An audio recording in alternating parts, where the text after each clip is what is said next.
Assalamualaikum teman-teman. Di sini saya Ulfa Qurratu Ainin dari jurusan Ilmu Pengetahuan Sosial kelas 4C IAIN Tulungagung akan mengulas tentang webinar nasional kebencanaan dengan materi dari BPBD Jatim yang berjudul Tanggap Bencana. Simak terus ya. Pasti kalian sudah simak ya cuplikan video tadi. Dari sini kita bisa lihat bahwa pengertian dari bencana adalah serangkaian peristiwa yang disebabkan oleh faktor alam atau non-alam yang dapat mengancam kehidupan masyarakat sehingga dapat menimbulkan korban jiwa, kerusakan lingkungan, kerugian harta benda, dan masih banyak lagi.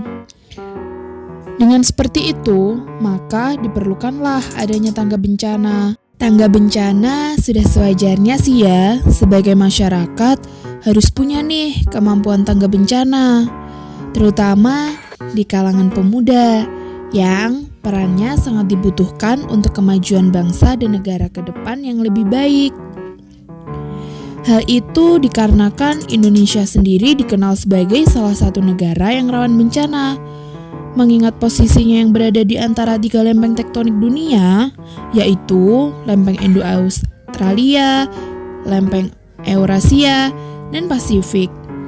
Selain itu, Indonesia juga disebut jalur The Pacific Ring of Fire atau cincin api Pasifik, atau bisa disebut juga jalur rangkaian gunung aktif di dunia. Oleh sebab itulah, kenapa di Indonesia sangat banyak gunung berapi yang masih aktif. Pemahaman bencana selalu dinamis. Apa sih yang dimaksud dinamis?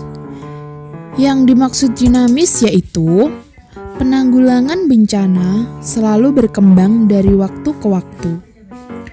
Penanggulangan bencana di daerah satu dengan daerah lain juga berbeda loh. Nah, ini perlu adanya kerjasama dari semua pihak, baik masyarakat maupun pemerintah. Karena pemahaman bencana yang selalu dinamis, ditambah potensi bencana di Indonesia terjadi hampir di seluruh Indonesia, maka diperlukan nih pencegahan, mitigasi bencana, dan strategi mitigasi.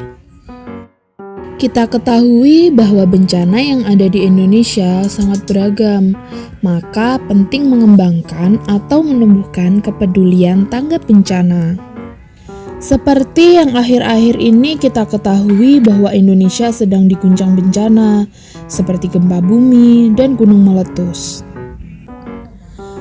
Sebelum itu, tidak ada salahnya dong ya kita melakukan langkah antisipatif, apalagi bagi kita yang berada pada daerah yang rawan bencana.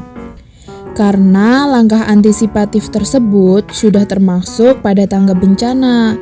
Karena dengan kita antisipatif, maka jika ada bencana sewaktu-waktu, kita akan bisa menanggulanginya tanpa menimbulkan atau menyebabkan kerusakan yang terlalu banyak.